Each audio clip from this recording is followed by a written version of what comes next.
And to that piece of lieutenant that's always on his podcast, bashing us, him.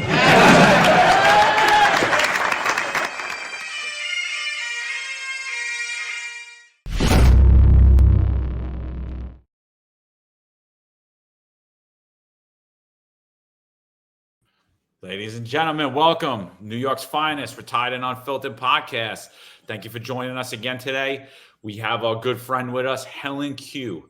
Helen's running for City Council District 1. She's running against Christopher Marte, who is a member of the Progressive Caucus. He was a big supporter of defund the police. We're excited to have Helen on. She's endorsed not only by the Republican Party, but by the Conservative Party as well. I believe she's a voice for reason. The people that don't know District 1, it's in Lower Manhattan, and it's a vital district to New York City. It's one of the financial districts of the world. It's a multicultural place. It's a place that my partner in crime, Eric Dim, who I'm joined by, as always, the most complained cop in New York City, also known as the boogeyman on the streets of the Bronx. Eric, how you doing, my brother? Outstanding. It's a pleasure to meet you, Helen Q, especially since I was a crime sergeant at PSA 4, which covers a portion of your district. Also, I have a love for Asian descendants and Asian culture. I'm in Thailand right now for the past 3 months. I'm headed for Malaysia. I'll be spending quite a lot of time in Asia. I don't know how long yet, but I'm enjoying myself. It's such a pleasure to meet you. So let's get right into it. If you could tell us a little bit about yourself and why you want to be in politics and why you want to serve District 1. If you could tell us also a little bit about your district and how you correlate to that district. If you could go ahead, we appreciate it. Thank you, John. Thank you, Eric. I'm truly honored. This is truly New York's finest podcast because I stand with the blue and the blue is our finest.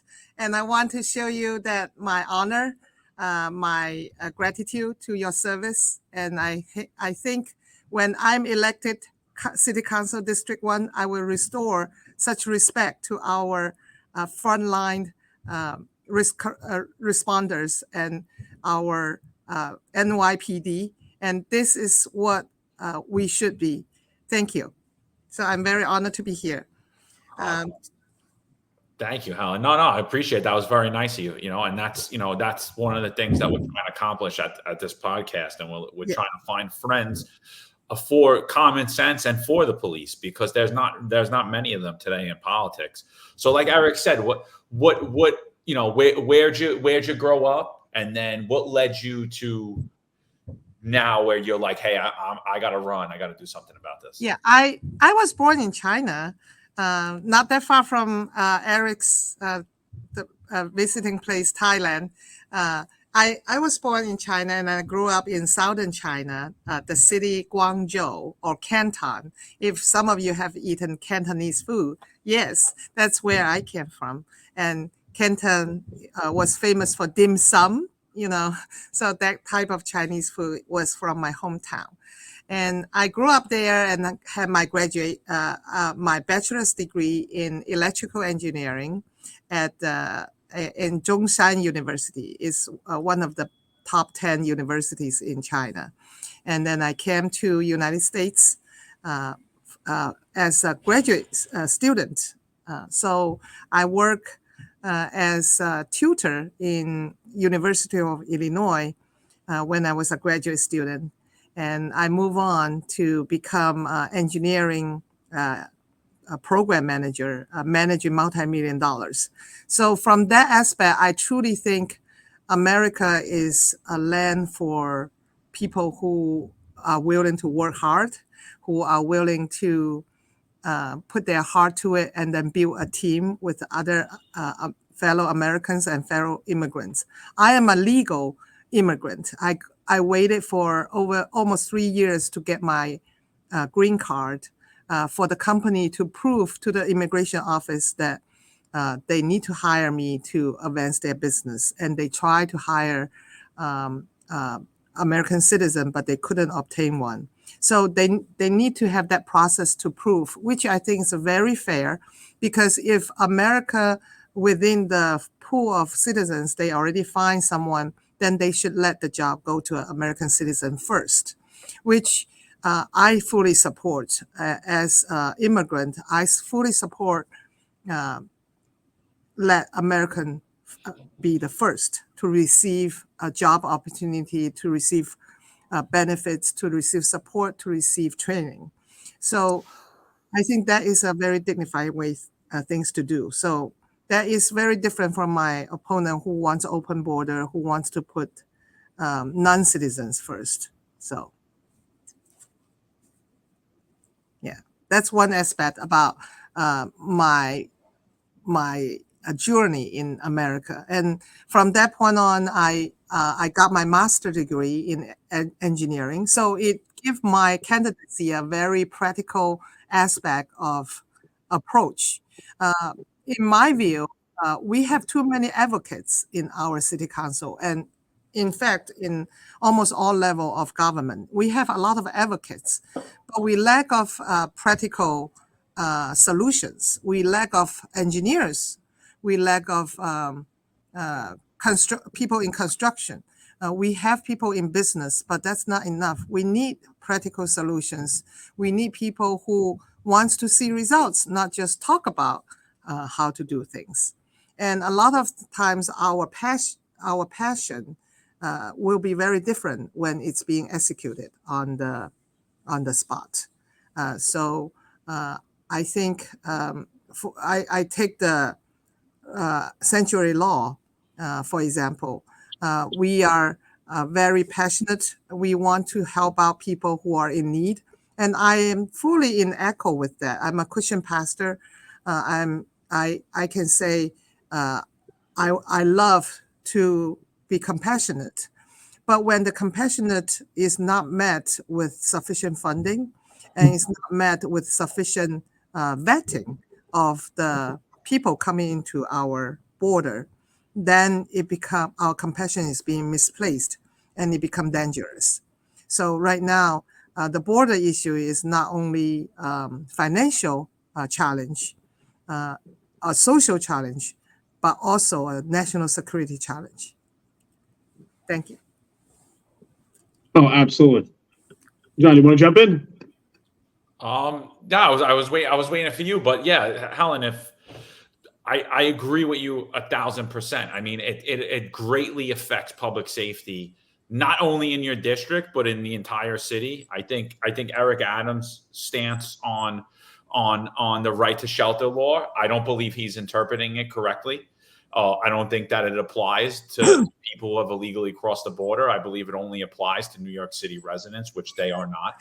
The terms we could use, we could say that they're illegal aliens. We could say they're asylum seekers. But either way, whatever the term you want to use, the right to shelter law does not apply to these individuals, and he's misinterpreting it incorrectly. What do you feel from the people in your district? What do you feel are the biggest concerns for District 1 specifically? Because you're in City Council. What are you seeing? What are you hearing out there? And what are you planning on? I think I hear two major things. The number one issue is the crime. We feel dangerous when we are out on the street. We feel dangerous when we are on the subways. We feel dangerous when we're on the bus. We feel dangerous when the sun sets at 5, 6 o'clock. That shouldn't be New Yorkers' life. We should be able to walk on the street with our family.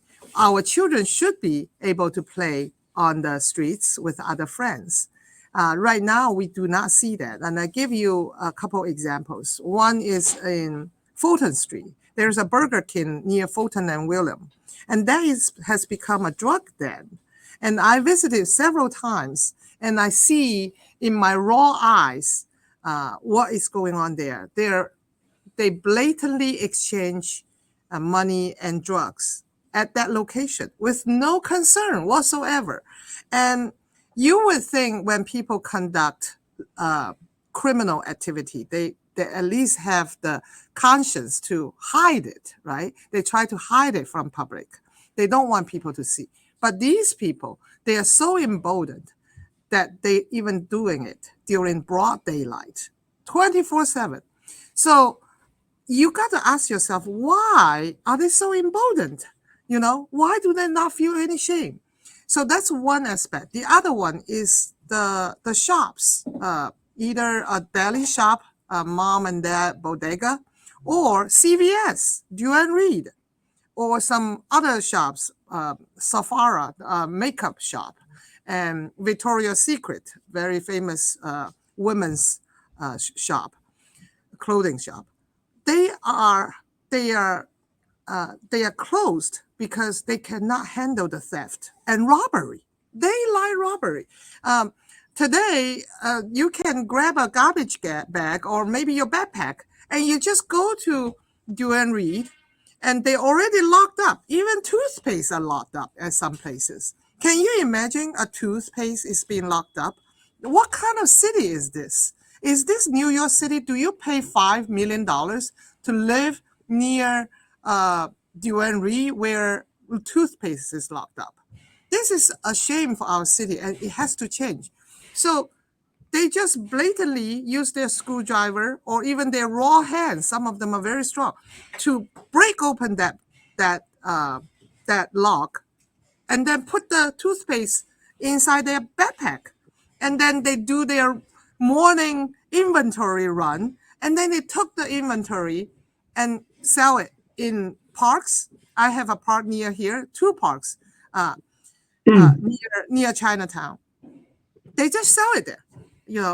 They sell it on Union Square. They put things out in the open and sell shampoo for $2. They just blatantly selling them. And some naive, innocent walker-bys do not know where where these products come from. So they took them and they probably buy them. So they have a market. And I feel this is a failure of city council, not just the mayor. There are 51 city councils. They do not share the same views. I will belong to the Common Sense Party, Common Sense Caucus. And my opponent, Christopher Mate, is a member of the Progressive Caucus. So they want to harbor these crimes. They want to say, they do this because they're poor. No, there are many people who are more poor, but they never commit crimes. That's not an excuse for crime. And it's also insult to people who are in poverty, as if crime and poverty are together. No. It's an insult to the people in poverty. A lot of people, I think majority of the people who in whatever circumstances are in poverty, they do not commit crimes. They live a dignified life, even though they're poor. If you're poor, it doesn't mean you lose your dignity. If you're rich, it doesn't mean that you gain more dignity than a poor person. Every human being has the same amount of dignity in front of God. And that's how we should treat ourselves. Thank you. Absolutely. First of all, Helen, I want to thank you for coming on the show and having an opportunity to present your platform, especially where your opponent is just such complete opposition to Common Sense Caucus here. And we share some commonalities here. I'm here in Thailand. I'm spending a lot of time in Asia. I have a great admiration for Asian culture. There's actually a huge Chinatown here in Thailand that I experienced going to different restaurants and shops. But what also the commonality is that I was a crime sergeant in PSA 4, which encompasses your district, especially in Chinatown. And what I had experienced when I was working at PSA 4 is we had a rash of hate crimes. I'll never forget.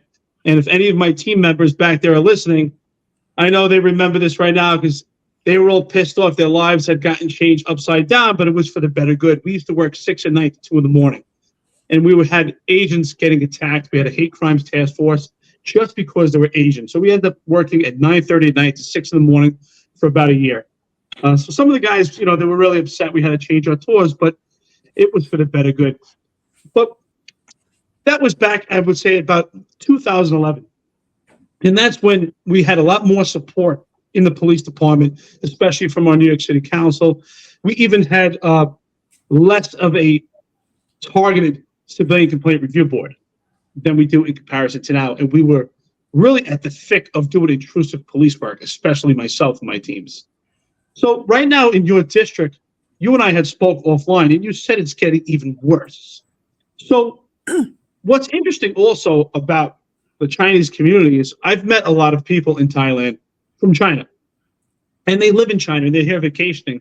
And they tell me how safe it is in some of the cities that they're in because of facial recognition and the artificial intelligence. And it's very intrusive, and it does impede on their privacy. Some of them said they think it's for good because ultimately they feel safe 3 and 4 in the morning walking anywhere.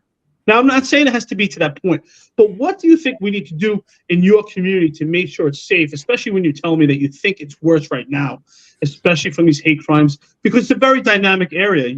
In Chinatown, you have a lot of housing, so there's blacks, there's a large Jewish community that encompasses also borders Chinatown. So we have a mix, a real cosmopolitan area in your district. Yeah. Thank you for bringing that up. Yes, we do. And we are adjacent to Alfred. My office actually is adjacent to Alfred Smith House, which is a NYCHA housing that has a lot of Black Americans living there. And I go there all the time. And they call me Miss Helen. So if anybody listening, hi, Alfred Smith hello from Miss Helen. They love me there. And I tell them the same thing. And they share with me the same thing. The crime is a crime. And sometimes it's motivated by hate. But more of the times is motivated by the policy. Okay. So, yes, some people will commit crime because they hate you, right?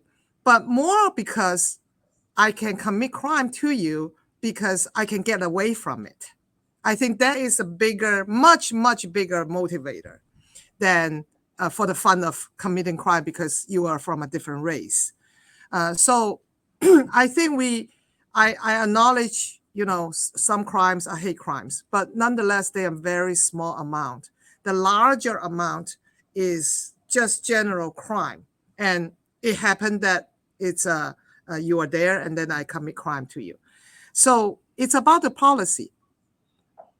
The crime has gotten so much worse from 2 years ago because we start to implement cashless bail in April 2021. And ever since then, criminals are even more emboldened. Before they are emboldened in certain ways because New York is soft on crime. But after that, it's even more emboldened. Plus, we have a very crime harborer. I would say he's just harboring all the crimes, Alvin Bragg, right? So now I want to talk about Alvin Bragg. And why is it important to this vote in November for me? Because Christopher Mate, my opponent, and Alvin Bragg, and all lines of state legislators, Grace Lee, Brian Kavanaugh, they all belong to Progressive Caucus. And Alvin Bragg and AOC and OMA and Taleb, all of them are in the caucus called Progressive Caucus. They want to find excuses for crime, and they want to allow the criminals to go back on the street without any consequences. That's why people got arrested 54 times, and you find them on the 55th time on the street. And the person that attacked people on the street physically as a felony was released. 30 drug lords was captured by the drug task force, and all of them are released with no consequences because Alvin Bragg. And we have criminals on the street that were being released 20 times, 30 times. And one of the residents in my district, Christina Lee, she's a sweet lady, and she was attacked in her home and stabbed to death because of the crime. And that person was arrested over 12 times, I think 12 or 13 times. And then next to it, he killed someone. And prior, he was arrested 12 times, but was released. And the guy that attacked I remember Lee the Zeldin case. with a knife. Do you remember, John? Maybe you remember the guy attacked Lee Zeldin on a rally with a knife, was released in 2 hours. So what does it tell people? It mainly tell people you can attack other people with a knife and you will be released in 2 hours. You can go to Duane Reade and grab all their toothpaste and shampoo, or maybe something more expensive, like some makeup and stuff. And you will be released, maybe not even arrested, you know? So there are a lot of people, small business owners that I talk to, when they are being attacked, they say, okay, I don't want to bother calling the police. Number one, I have language barriers. I don't speak very good English, so I cannot explain what happened. And if I'm not careful, maybe they will arrest me. You know, you remember Jose Alba, right? Jose Alba was arrested, and then he was about to be killed, and he was arrested. Eventually, it turned out that he is being released, but not without public help. You know, why do we come to this when people no longer feel at peace to defend themselves, no longer feel like this is a world of justice. Small business, they are being attacked every day. I have a fruit shop right next to me. They say they have people coming to grab their fruit, orange, apple, whatever they want. They just put them in their hands. And the thing that infuriated them is, if you're hungry, you get one too. They're happy to do it. But they have a one bite of the apple and they throw it away. And why do we as city council allow something to happen? Because we have policies that allow this to happen. And without a good city council who knows what we are doing, we will continue to suffer. Our city will continue to suffer. And that explains why, Eric, you see a very bad crime at that time when you were serving. And thanks to you for service to our community. But the crime is so much more rampant right now because of the policies. Because I can get away from it, why not get some free shampoo from Duane Reade? Why not get some free makeup, from CVS? Why not? So this, and they are closing. Target is closing, right? Target is closing.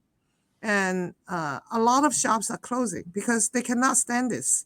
Nobody can take the loss. A lot of Victoria's Secrets are closing. A lot of shops are closing because they cannot afford this. And I have talked to so many, even smaller shops, like maybe selling shoes, selling some clothes. They cannot survive. They make very little money. It's a small margin. It's not like Gucci, you get a watch for like, I don't know, $10,000. But the watch itself probably doesn't cost that much, right? But for small shops, they sell a variety of watches for, $20, and their margin is small. They make $10. If you grab it, basically he has to sell 2 more watches in order to make up for the one that you just rob away. And if you come with a bag, with your backpack, and break the glasses, rob all the watches, it means bankruptcy. It just means bankruptcy. And police are not doing anything because their hands are tied. So yeah, no. I mean, listen, this everything you're talking about. Listen, I know the bail reform's on a state level, but yes. Everything that you're talking about is directly stemming from New York City Council. Everything, right? Everything is harm reduction, right? We can't tell homeless people to move because that's wrong. It's wrong to tell homeless people to move. So what do? They go against, they write laws that the police department can no longer enforce aggressive panhandling. They write laws that the police department can no longer enforce loitering. Where in the past, they made it, if you listen to these city council here, they make like police are evil and they treat homeless people bad, when that's not the case. The average police officer has a relationship with the homeless people on the street, right? We would offer them shelter. We would offer them to go to a facility. A lot of times they didn't, but they would listen to us if they were blocking the door to your business, or if they had an encampment somewhere, because if they didn't listen, we had the ability to arrest them for the night. Some of the people wanted that because I want to get off the streets for the night and I don't want to go to the shelter. I'd rather go to jail. But to go to jail, it's for one night. Nobody was ever getting prosecuted for loitering or aggressive panhandling where they were spending hours and days and months in jail unless they were wanted for other charges. That is the whole myth. So we stop enforcing that. So there's homeless everywhere. What are the homeless breed? Mental illness, right? You have poor Michelle Go. You have poor Mrs. Lee, right? These are people that are killed because we're allowing homeless, mentally ill people on New York City streets. We could blame New York City Council directly for that. They repealed those two things. Now we talk about the drug use, right? It's legal to use drugs in New York City. The police cannot stop you anymore. It's illegal for you to possess a hypodermic needle. The police cannot stop you anymore. We no longer test. I can't arrest you for shooting up in public anymore. City Council, again, another law that they passed. They call it harm reduction, but we don't go after the drug dealers anymore either, because it's being presented that the drug dealers are just these poor, drug addicted people that the police want to send to jail for the rest of their life. Also not true. Nobody went to jail for a long time for using drugs in New York City. You would get locked up for the night, and it would deter people's ability to see drugs being used on our street. Now we don't have that anymore. Again, thanks to the New York City Council. And the last thing, the shoplifting. Your opponent, the Progressive Caucus, they consistently say shoplifting is a victimless crime. And forget the big corporations, because they got the money to eat it. It's what you're talking about. Those small businesses cannot sustain. It is not a victimless crime. Not only is that business owner suffering, but you going out there to go shopping, they have to raise the price to make the money on that small margin, to try to make the margin back. So it's affecting the taxpayer, it's affecting the consumer. And then you want to go to the bigger stores like Duane Reade because you're an elderly person. Guess what? You can't go get your medicine on your corner anymore. What do you have to say to your opponent and the Progressive Caucus specifically about them saying that shoplifting is a victimless crime? Yes, John, that's such a great point, and you lead us to see how this very notion, rhetoric, is severely deteriorating our quality of life, and it's severely destroying the enjoyable for almost every New Yorkers, right? So the only people enjoy this, only people who like it are the criminals. So every New Yorkers do not like this. We do not like shoplifting. We want law to be enforced. And one thing I want to not make an excuse for the city council about cashless bail is city council write many resolutions that influence state policy, even federal policy, if city council do their job. Because city council is not meant to only care about the city laws and not to care about anything else. It's all connected.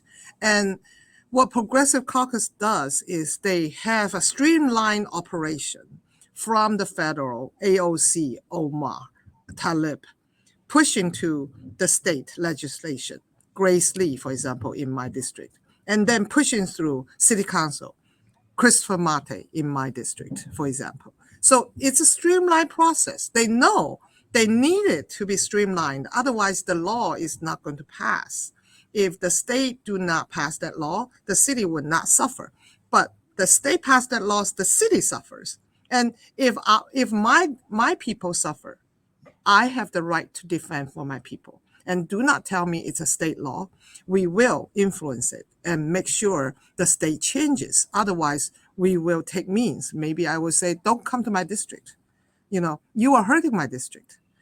You have to make a statement about my district before I put you on a speakerphone for anything you want to do. Because my district cannot take this anymore. You write the law in Albany and let me suffer? How can that be right? It's the same thing. The federal write laws, the federal execute policies, and then we suffer inflation. We cannot pump our gas. We cannot afford better food for our children. We cannot take a vacation with our kids. That is not right. We have every right to affect the federal policies, not just at the one day when we vote, who is the president, who is the Congress, who is the Senate. No, it doesn't stop that one day. Every day we have the right to defend our own family, our own community, and our country. So I think that right, nobody can take it away from us by limiting to what City Council does. On the other hand, I do think that what you mentioned are very relevant. One thing, my opponent want to close the Rikers. Actually, the entire progressive caucuses want to close the Rikers, right? And it was a bill passed before 2021. However, I think it's 2019. However, City Council can always repeal it. There's nothing stopping it. If I get elected, I'm going to repeal it. I'm going to say, I don't want it. And I want to see who will come with me to say we don't want it. We cannot have borough-based jails. It's just not feasible for New Yorkers. The congestion, the density of residents, we cannot have borough-based jails. And when people are released, they're released back on a very busy and dense street, and that really also will hurt us. So on those things, I think we really need to enforce good policy, and we need to let the NYPD do their jobs.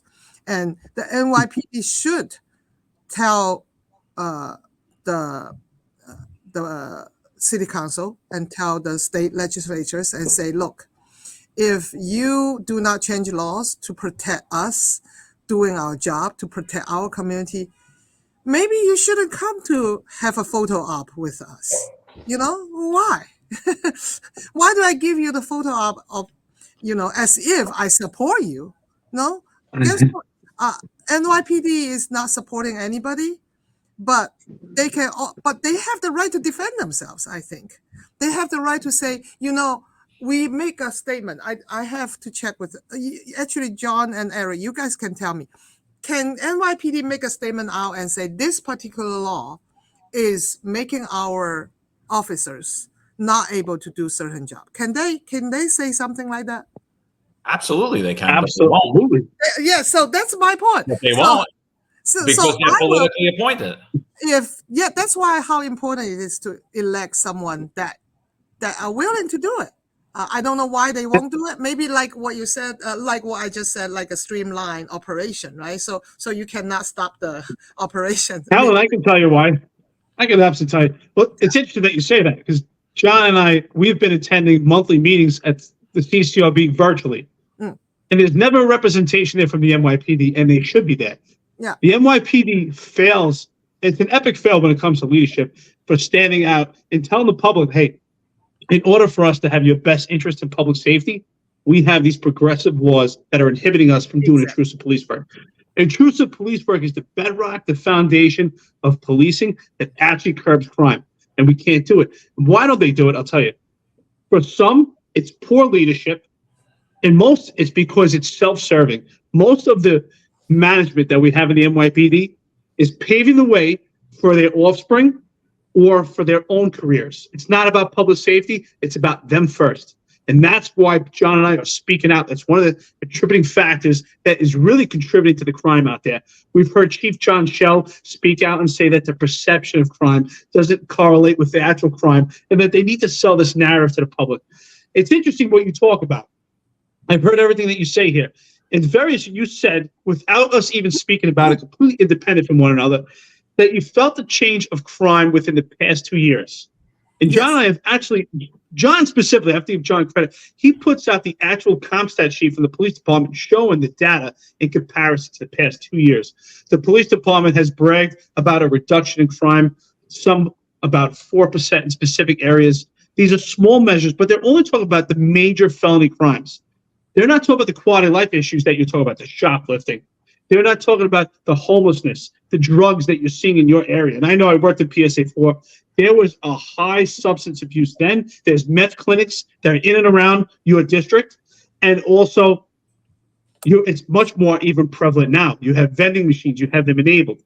What you and I also talked about, which I'd like you to talk about also, because your opponent is promoting prostitution by legalizing prostitution. And I remember working as a crime sergeant at PSA4, especially in your district, trafficking was extremely prevalent. Prostitution was prevalent. There was a heavy amount of enforcement with that. But we hear from your opponent and also Tiffany Caban how prostitution, how they're being victimized, and how they have to protect the sex workers. So what's your position on prostitution, and is it affecting quality of life in your community? Or, Yeah. or is it something better to promote it as far as legalization? Absolutely no legalizing prostitution for me. I'm a Christian pastor, and it's not because, you're Christian, you have this particular view. Not even that. Prostitution ruined the entire community. It ruined families. It ruined men. It ruined women. So it's some people say, it's the oldest profession, as if it's a legitimate profession. No, it's not.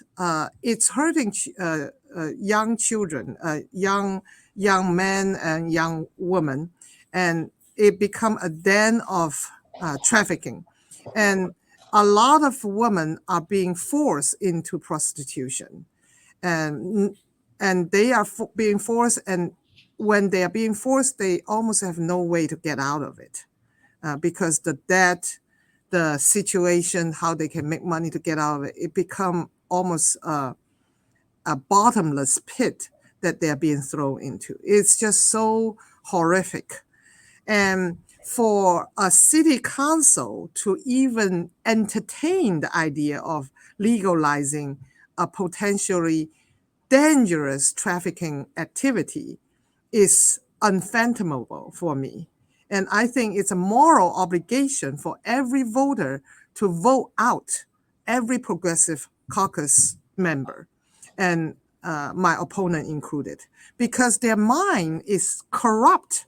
It's like a corrupt mind that you do not see the way to repair that mind. Let's say if Christopher Marte's head and mind is in front of me, and if I can twist it, I wish I can, but he's so corrupt. He wants to legalize prostitution.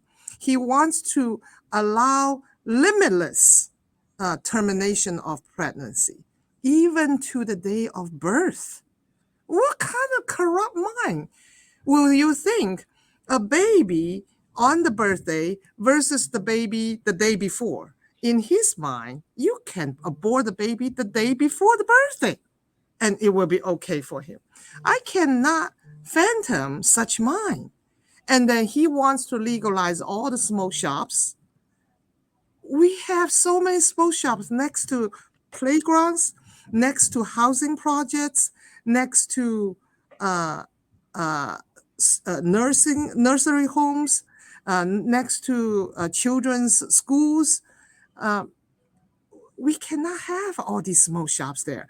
And smoke shops also another den of crime. And it's heartbroken to see very young people. I say that, I was at Rogers Houses. It's another housing project near me. I talk to those people. I say, I love you guys. I tell them they are smoking, People say, why are you going to talk to these people? Don't talk to them. But I love them. They're young, they are strong, and they're smoking. I don't think these three things come together. You are young, you're strong, and I believe God gives talent to everybody. Maybe, the two of you are just so strong, so fit. And I'm not as strong, I'm not as fit. So I may not be as good a police officer, right? But maybe I'm good at other things, right? So I believe everybody is good at something. So these people in front of the house, and I talk to them, I say, oh, please, I say, you can spend the time doing other things you know, and then they say, yeah, I say, you don't have to chill right now. They say they're chilling, right? I say, don't chill. Do something, work on something. If you cannot find a job yet, volunteer for something, and then, develop your skills, develop your working ethics, so you can be a good worker one day. And everybody takes time to grow, myself included. Maybe I'm still not the best worker in the world, right? I can still have a lot of room to grow. So I tell them that. And then I say, don't smoke. You know it's going to hurt you. And then I say, I cannot ask you to stop smoking, but maybe smoke 1 cigarette less. And look, and I'm allergic to smoke. And they will say, hey, Miss Helen doesn't like us smoking that much. They say, you go over there. She's allergic. So they love me there. When I'm being very open-hearted to them, they don't hit me. They know I don't like them doing that. But I'm saying it in a very sincere way. I want them to be good, you know? So that's what happened. And I think we need compassion. We need true leadership with love. I don't see a progressive caucuses having any love in their heart. They don't love. People are suffering by smoking addict. They're suffering by drug addict. And in the marijuana shop, they not only sell marijuana, they sell cocaine, they sell hard drugs. People get killed. I mean, if you love people, you will say, oh, please don't smoke. It's not about respecting their freedom to smoke. Yeah, we are free. We are free to commit many crimes, by the way. I'm free to go out and commit crime right now. Nobody is stopping me, right? But you need to have the policy in place to deter people from doing that. And as an official, right, we need to put in the policy. We also need to have a heart of love. We need to look at our constituents and say, you know, I love you. I don't want you to smoke that much. I love you. I don't want you to use drugs. Can we not use drugs? Can I do something for you so you can spend this time more productively? Can you, get some training? Can I do something for you so you can get the training? Can we do something like that? So that is what I envision I will become when I'm elected city council. I want to be actually providing hope, providing solutions, providing love. And we need that. And the love is infectious. Look, I go to those people that's smoking, and they recognize me. When I pass by, they call me behind me and say, Miss Helen, is that you? You know, yeah, love is infectious. If I love you, in most of the cases, you love me back, right? So I think our district can use some love, and we do not need this kind of poisonous, evil policies, prostitution, smoke shops, drugs, all these, and cashless bail crime. You know, when criminals are back on the street, it's not good for the criminals. You're not giving them freedom. You are robbing their only opportunity at the time to reform themselves. It is correct that the correction facilities and the program, they are not perfect. We need change. Then change them. But it doesn't mean we release the criminals back on the street. It doesn't mean we rob their opportunity to change. Yeah, that's how I feel. Listen, I love it. I love your platform because it's an honest platform, and I appreciate you bringing that point that you will use your pulpit, your ability to speak to affect change in the state and in federal law. Yeah. I really appreciate, because you know what? That's something that does not get done today in modern politics. It's not my problem. Contact your state assemblyman. It's not my problem. Contact your congressman. And you know, that's precisely because that's a streamline. They are actually in bed with those person. Thank you. Yep. And that's exactly what it is. And it's not an honest conversation. And that's not love. And that's not compassion. Compassion isn't let me give you a needle and let you die on the street and nobody can bother you or tell you anything. That is not John and Eric. And I also think our mental health is also lack of we need very careful laws that we do not violate people's right to, let's say, become a homeless, right? But we also need to recognize there's some room for us to help out mentally ill. So I think maybe a church, not only the law enforcement, but law enforcement and church need to work hand in hand. So you have, it's like a doctor's operation decision. We used to do that. Oh yeah, then we need to go back to those old good days. We used to do that. I mean, we have $1 billion a year. Opinion. We have $1 billion a year going to nothing, going to not-for-profits that don't help anyone with mental illness. $1 billion a year in New York City budget goes, and we just leave these people on the street, and who gets help? Thank you, John, for pointing out. Yeah, $1 billion, it can do a lot of things. It can do a lot of things.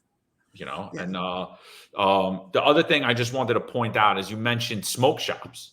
Yes. I got on social media about 1.5 years ago, and it was a big with the Progressive Caucus, with Justin Brennan, with Christopher Marte, with all of these progressives, Tiffany Caban, with Eric Adams too, advocating for marijuana to be legal and advocating and then advocating to give these marijuana licenses away. And you could go back to my tweets.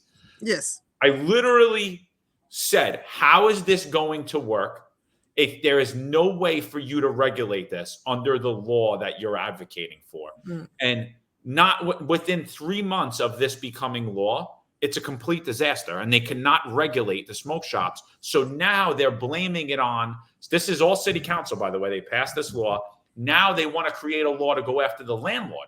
Now it's the landlord's job to enforce the law that the New York City Police Department and the New York City Sheriff's Office can't enforce, because the law is so poorly written and was not well thought out because of something that Helen said earlier.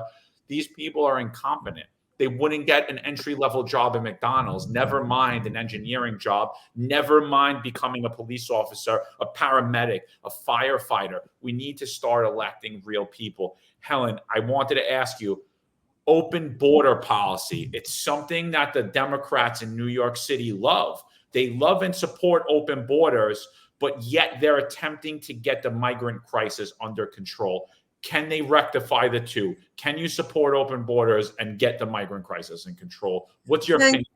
Thank you for asking that question. That is such a smart question. I have to praise you for that, because when you ask question with our migrant crisis in connection to the open border, that shows how wise you are, because you recognize it's not a problem that New York can solve it within itself. New York City has a lot of problems that cannot be solved within the city limit, or some of the problem cannot be solved within the state limit.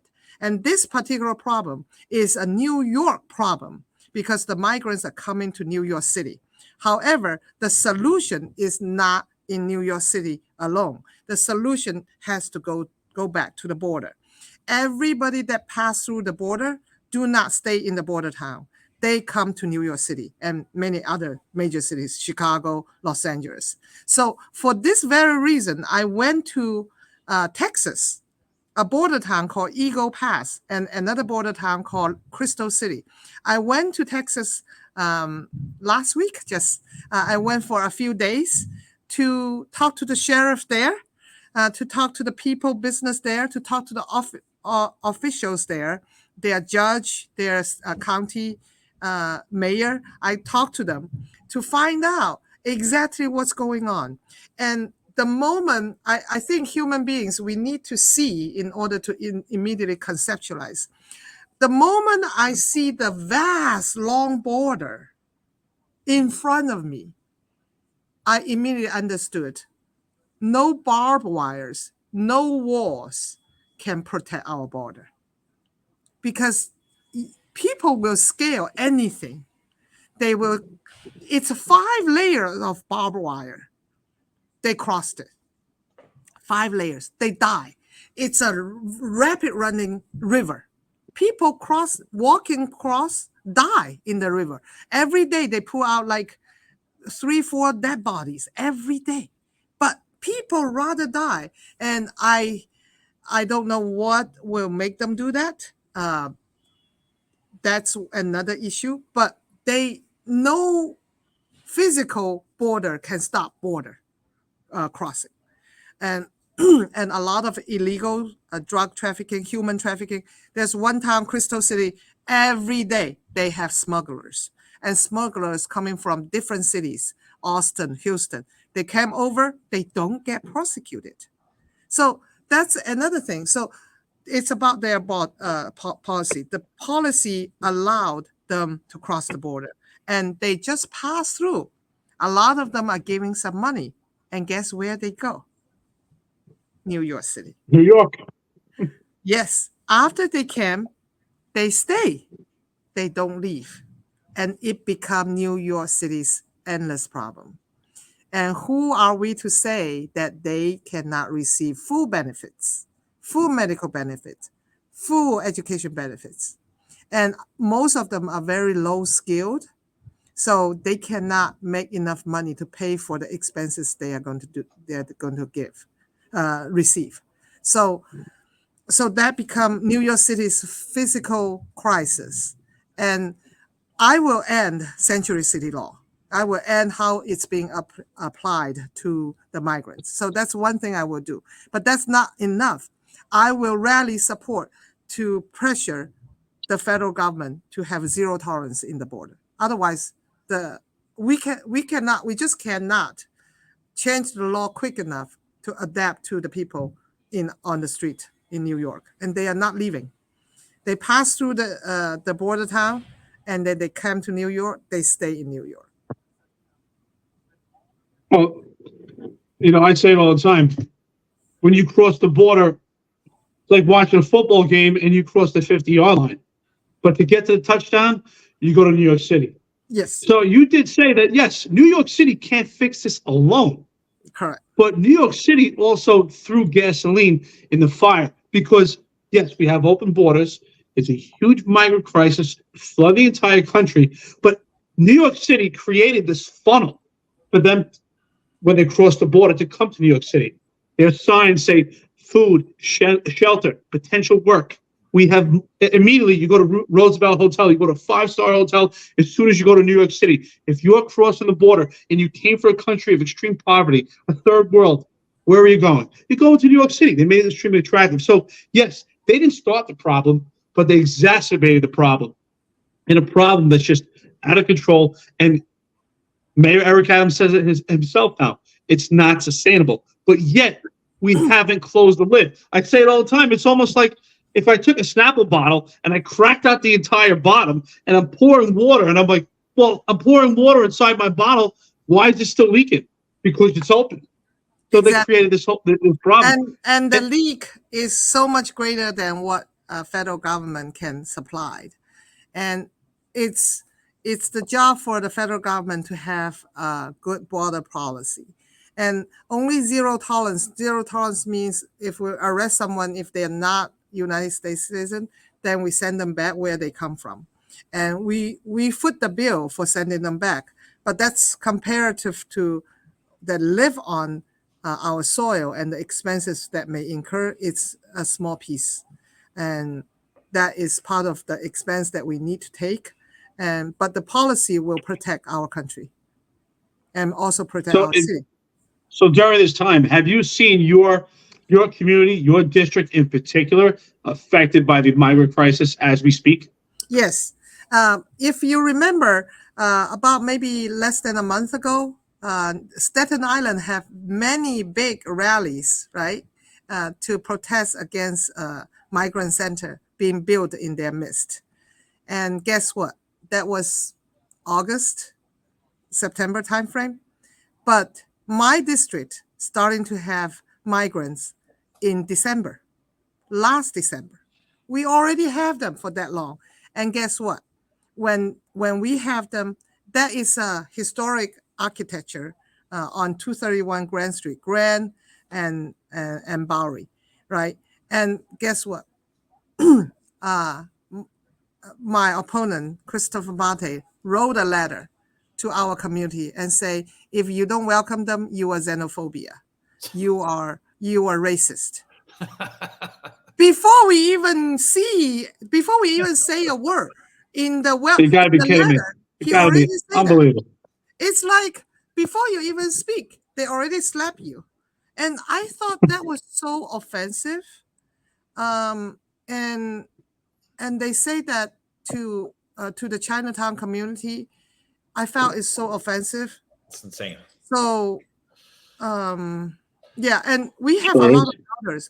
I work among my people all the time. So I visited many families who live on the 5th floor of a walk-up.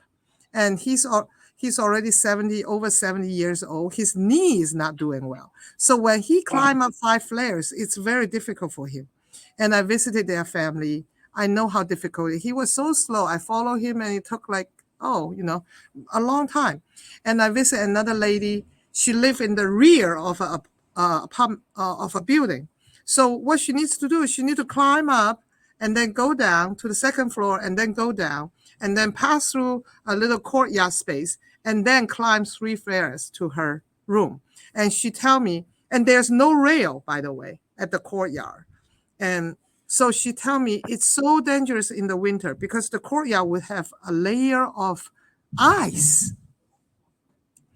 And she just cannot go anywhere when it's snowing because the landlord is not going to clean it soon enough.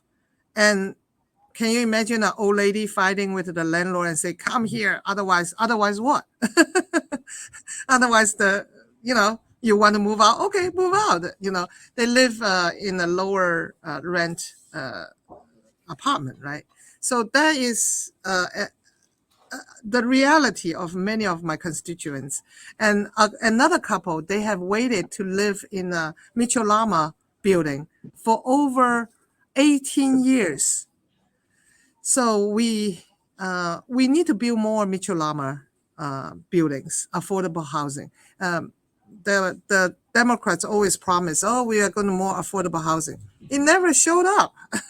I never seen affordable housing showed up. They're only fighting for maybe a few apartments, 10, 20, whatever. How do you feel about veterans getting first dibs on Michelama? I think so.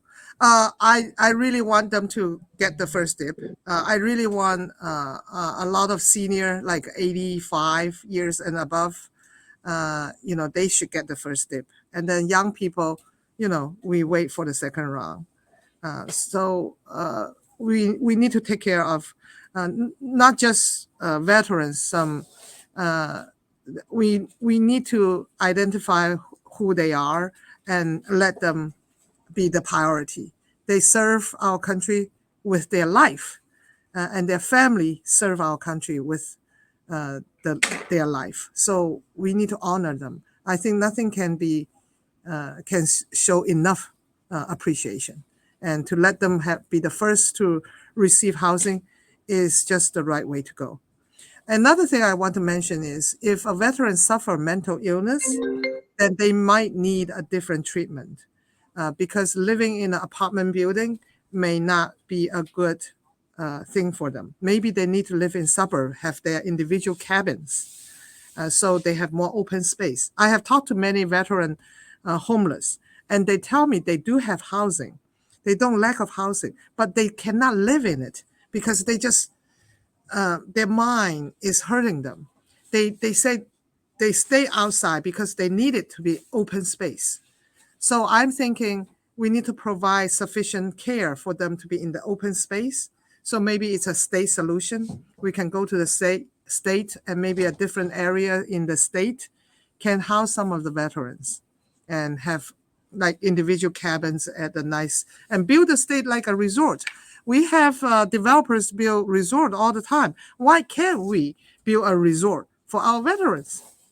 I don't see why not.